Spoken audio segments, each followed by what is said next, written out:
नमस्कार. मी एकात्मिक बालविकास योजना अंतर्गत पेठ रोड येथे नवनाथ नगर अंगणवाडी सेविका म्हणून गेली 26 वर्षापासून मी कार्यरत आहे. आणि इथे आमच्या परिसरामध्ये सुयोग हॉस्पिटल आहे डॉक्टर राठी सर यांचं.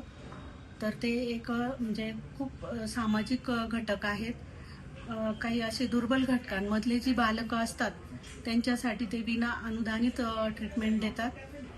10-12 वर्षापूर्वी मी अगदी म्हणजे दुर्धर आजारी असं बालक घेऊन आली होती.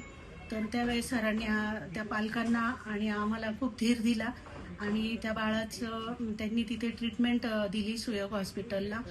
कुठलेही मानधन न घेता त्यांनी त्या बाळाला जीवदान दिलं, वाचवलं. त्याबद्दल मी त्यांची खूप खूप आभारी आहे.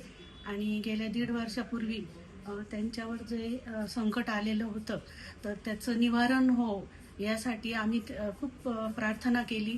आणि असे समाजातील घटक आपल्या सहवासात असावे असं मी ईश्वरचरणी प्रार्थना करते आणि त्यांच्या पुढील वाटचालीस शुभेच्छा देते. मी आज त्यांना इथे हॉस्पिटलमध्ये भेट दिली आणि त्यांना मी भेटली, त्यांच्याशी चर्चा केली. तर ते असंच कार्य इथून पुढे पण करतील अशी आशा आहे. धन्यवाद. थँक्यू.